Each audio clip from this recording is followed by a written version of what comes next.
Boa noite, minha gente. Boa noite. Boa noite. Muito boa noite.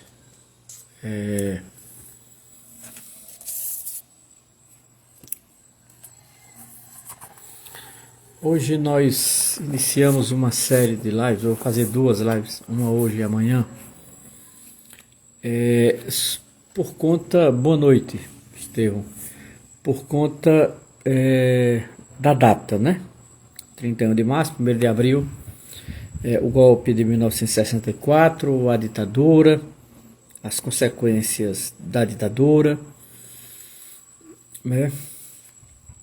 E uma das coisas que eu acho importante é a herança da ditadura, né? O papel da memória para mim é central, tem sido um momento fundamental hoje dos meus estudos, o tema da memória é fundamental. Né? E hoje eu farei duas lives, uma hoje e outra amanhã, em horário diferente. Uma será às 20 horas, que é essa que eu estou fazendo agora, e amanhã será às 19 horas. A primeira live, que é de hoje, será porque 1964 ainda não terminou. Sobre a memória da memória, né, de 1964. Boa noite, Plínio. E amanhã eu farei uma live titulada Por que a Igreja Católica apoiou o golpe de 1964.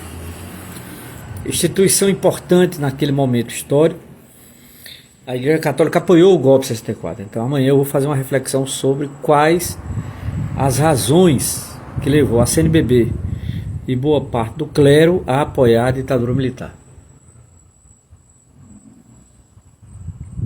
Hoje a live é por que 1964 ainda não terminou. Eu queria partir dessa pergunta. Essa pergunta ela é discutida em um ensaio extraordinário, para mim um dos melhores ensaios sobre o golpe de 1964 e a ditadura, que é do professor Paulo Arantes, da Universidade de São Paulo, aposentado. Paulo Arantes tem algumas reflexões interessantíssimas sobre 1964. Ele escreveu um artigo intitulado 1964, o ano que não terminou, esse ensaio aqui. Esse ensaio está no livro O que Resta da Ditadura, publicado em 2010. Acho o livro importantíssimo e o ensaio de Paulo Arantes para mim é fundamental. É um ensaio de cabeceira, é um ensaio que tem imensa importância nesse tema. Por quê? E veja, a ditadura, ela de fato ela reconfigurou esse país. A ditadura militar brasileira pós-64, ela de fato reconfigurou o país, né? Ela deu, eu diria, uma dimensão outra que esse país não teria se não fosse exatamente esse golpe de 64. Há uma série de estudos sobre o golpe, uma série de estudos. O golpe foi estudado de diversas maneiras nesse país. Eu recomendo um ensaio síntese, o ensaio do Paulo Arantes. Eu acho o ensaio do Paulo Arantes fundamental. Esse é 1964, o ano que não terminou. Esse ensaio aqui. Eu acho fundamental esse ensaio de Paulo Arantes. Boa noite, Ricardo. O ensaio de Paulo Arantes eu acho importantíssimo. O livro como um todo, O que Resta da Ditadura, livro organizado por Vladimir Safatli e Edson Teles para a editora Boitempo, em 2010. É uma das referências minhas sobre a ditadura. Agora, nós temos vários livros sobre o golpe de 64 e sobre a ditadura, vários. Não é um tema, eu diria, pouco estudado, não é. Se na verdade é pouco lido sobre o tema, se não há um acesso maior da população, se esse material sobre o golpe de 64 não chegou às massas, e eu acredito que é verdade, isso não impede, isso não inviabiliza, em hipótese alguma impede da gente saber que temos um bom material sobre o golpe de 64, né? Bons livros, boas pesquisas, bons ensaios, textos de jornal, variados temas pegando o golpe de 64. Você vai ter o golpe de 64 na música brasileira, no cinema brasileiro, no teatro brasileiro, vai trabalhar abundantemente o tema de 64. Não é? Nós vamos ter também na literatura, a literatura no romance, no conto e na poesia, vai ter uma certa alegorização do golpe nessas áreas, né? Significa dizer, há uma importância grande, não é, do golpe na cultura política brasileira. Não dá para desmerecer isso. Agora, obviamente que houve um impedimento durante a própria ditadura de se ter acesso a esse material. Esse material sobre o golpe de 64, ele melhorou muito depois de 84 e a partir de 85, quando na verdade a ditadura ela começou a chegar ao fim formalmente, né? Porque parece que a ditadura nunca saiu de cena no Brasil, nunca.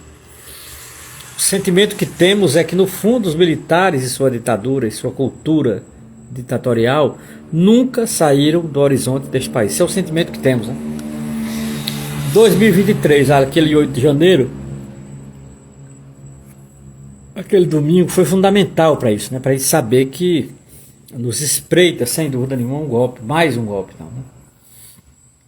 Então, a partir desses temas, eu decidi fazer essas duas lives para os que estão entrando agora. Vai ser essa primeira live, que já começou agora, que é por que 1964 ainda não terminou. E amanhã eu farei outra live, só que às 19 horas. Porque a Igreja Católica apoiou o golpe de 64. Quais razões que essa instituição tão importante ali nos anos 60 apoiou abertamente, com documento inclusive, o golpe de 64. Amanhã eu mostro o documento e analiso o documento que a Igreja apoiou o golpe de 64. Agora, a questão que eu quero trabalhar hoje é por que 1964 ainda não terminou. Eu acabei de ler o ensaio do professor Paulo Arantes, que eu acho fundamental, para mim é um dos melhores ensaios sobre o golpe de 64, né, que é sobre exatamente 1964, o ano que não terminou.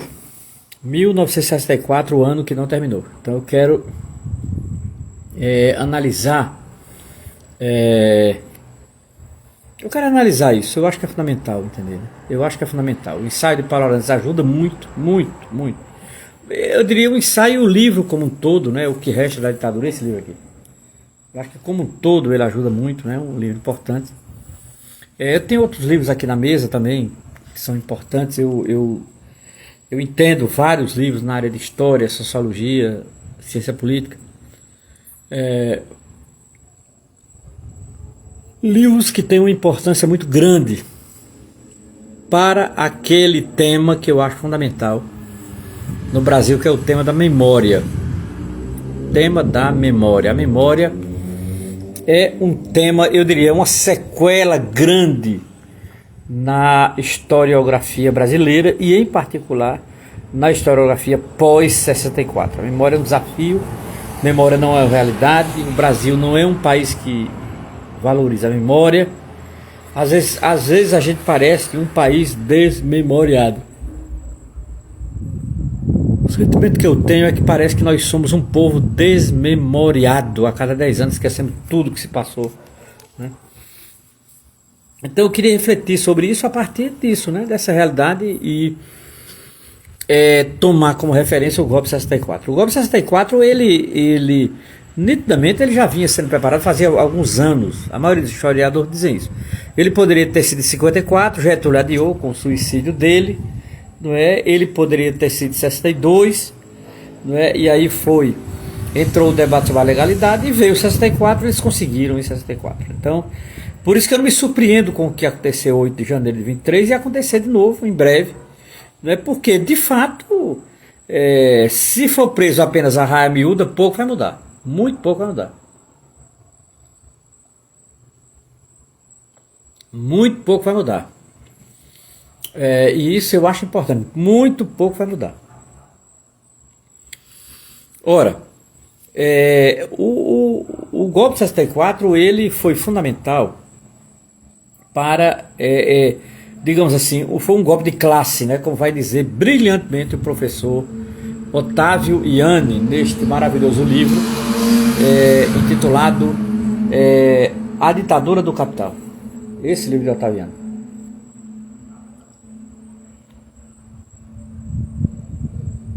Esse livro é de uma importância grandiosa, esse livro do Otávio Yanni.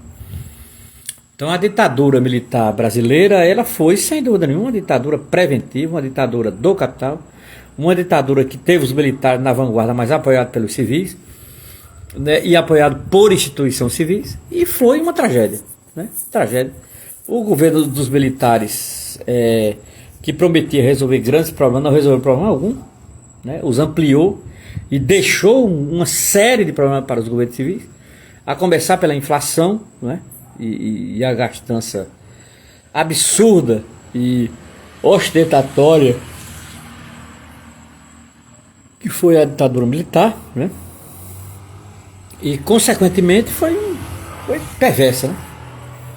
A ditadura militar brasileira, quando ela deu o golpe, ela já começou mostrando a que veio, não é? E que de certa forma foi uma tragédia da pior espécie na cultura brasileira. Não há nada de grandeza no golpe de 64 nem na ditadura, nada de grandeza, né?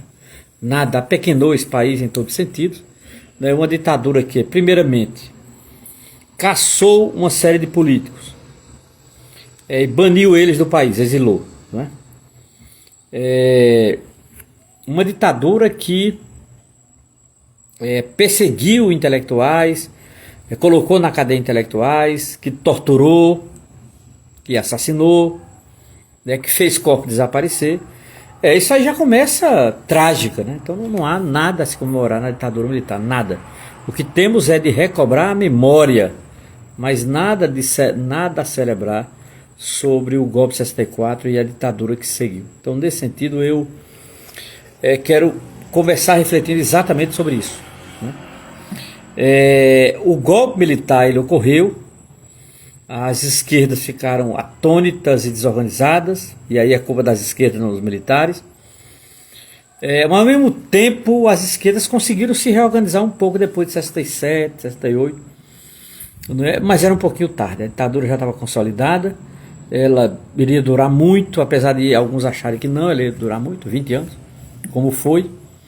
Ela iria, de fato, remodelar economicamente o Brasil, o fez. E socialmente a ditadura não teve políticas efetivas sociais. Deixou os pobres a Deus dará, apesar do discurso e tal.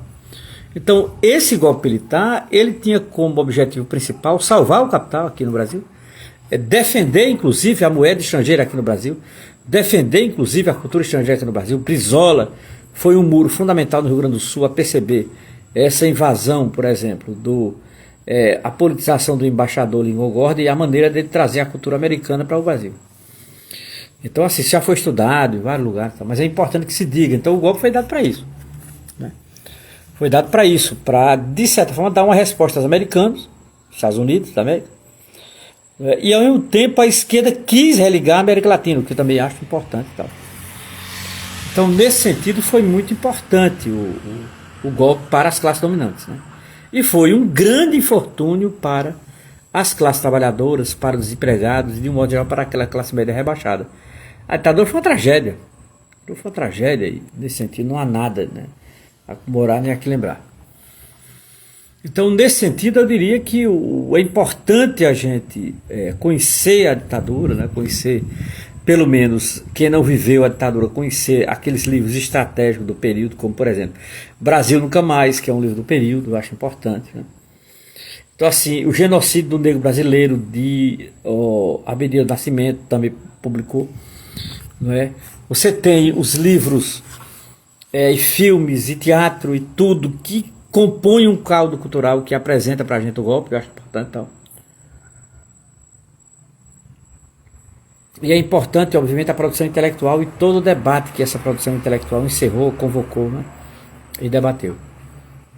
Então, nesse sentido, eu diria que nesse 30 de março, antevéspera do golpe militar de 1964, o golpe militar com apoio civil, né, que foi no dia 1º de abril, eu acho que é fundamental a gente ter no horizonte estudos sobre a ditadura, artigos sobre a ditadura, entrevistar pessoas, conhecer pessoas, trocar ideia com pessoas sobre a ditadura, para mim é absolutamente fundamental.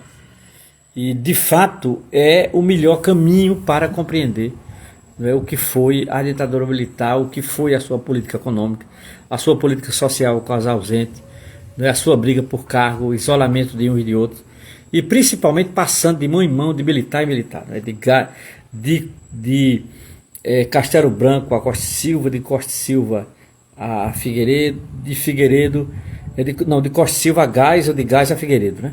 Primeiro, antes de Figueiredo. Então, o golpe, ele, de certa forma, fez esse roteiro militar, né? Militares, em média, desqualificados, né? Como Costa Silva, que era um completo desqualificado. Então, assim, eu acho importante que a gente pense essa ditadura, pense esse roteiro de golpe. Eu acho fundamental entender como o golpe reconfigurou esse país e entender que, de certa forma, ainda estamos no horizonte do golpe, porque ele nunca sumiu completamente do horizonte, porque os protagonistas do golpe de 64 continuaram, de certa forma, protagonistas no governo democrático pós-Sarney. E basta ver o que eles estão fazendo com Lula e o que Lula está fazendo com eles, né? Lula não, Zé Múcio, que basicamente é o ministro dos militares. Zé Múcio não é ministro do governo, mas é ministro dos militares. Então, nesse sentido, eu diria que a ditadura, ela de fato, ela teve um papel fundamental, né, para modernizar pelo alto esse país, para modernizar de maneira conservadora esse país, para empobrecer cada vez mais esse país, criando bolsões imensas de miséria. Só no final da ditadura com Figueiredo que começam as políticas assistencialistas. Nem isso eles estavam preocupados, né, ou antenados, né? Então, nesse sentido, a ditadura, ela foi, digamos assim, uma tragédia, né? E, consequentemente, toda tentativa de golpe, ela tem que ser coibida e punida. Por isso que essa de 8 de janeiro tem que ser coibida e punida. E eu não tenho pena de ninguém, porque as pessoas não estavam apenas pichando estátua de batom. Elas estavam tramando um golpe. O pichar a estátua de batom é uma consequência. Mas o fundamental é que eles estavam tramando um golpe militar, um golpe de Estado, para abolir a Constituição, para prender Alexandre de Moraes, matar Lula, etc. Então, assim, eu acho que foi uma tragédia. Isso era uma tragédia. E, consequentemente, eu acho muito importante que a gente tome consciência disso. Tome consciência dessa realidade. Trabalhe com a juventude, trabalhe com os adolescentes, trabalhe em sala de aula. Eu tenho feito muito isso. Porque eu acho importante que se compreenda o papel do golpe militar, as suas consequências, que até hoje vivemos de certa forma. Então, eu acho que é importante, né, a live desse momento para entender exatamente isso. Então é isso, né? A live de hoje é curta. Amanhã, às 19 horas, amanhã será às 19 horas. Amanhã eu estarei fazendo outra live intitulada Por que a Igreja Católica apoiou o golpe de 64. Aguardo todo mundo lá amanhã às 19 horas, no mesmo Instagram aqui, Romero Júnior 4503, viu? Grande abraço a todos, bom final de semana, boa semana a todos, viu? E sigamos. Um abraço.